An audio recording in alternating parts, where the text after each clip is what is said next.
Ce soir, Londres ressemble à une ville fantôme. Une partie du centre-ville est fermée aux voitures. Les transports sont paralysés. Beaucoup de commerces ont baissé leurs rideaux. Frédéric Crotta, Mathias Second.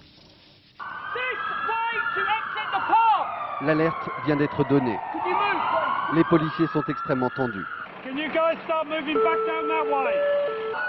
Toutes sirènes hurlantes, ambulances et voitures de police convergent sur les lieux des explosions.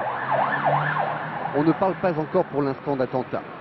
Les grilles de toutes les stations du métro de Londres sont fermées, sans aucune explication.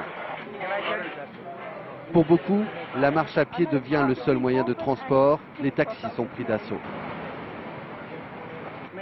C'est de la folie, les gens sont perdus, tout le monde cherche un taxi. La thèse de l'attentat se précise, ce qui entraîne une saturation du réseau des portables. Les files d'attente devant les cabines téléphoniques s'allongent. Il y a beaucoup de coups de fil par contre de la France qui essaient de se renseigner parce qu'ils se demandaient ce qui nous était arrivé. Les vendeurs de journaux font recette et à la télévision, les messages de la police sont sans équivoque. La seule chose que nous recommandons à la population, c'est de ne pas bouger. Si vous êtes à la maison, restez à la maison. Si vous êtes au travail, restez au travail.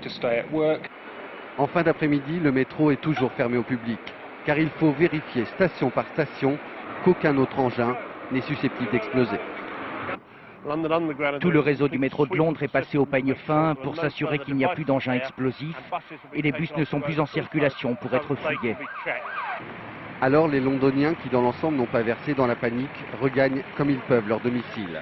C'est à pied que beaucoup ont décidé de faire le trajet.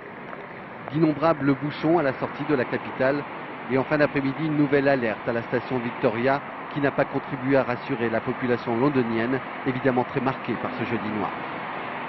Et en direct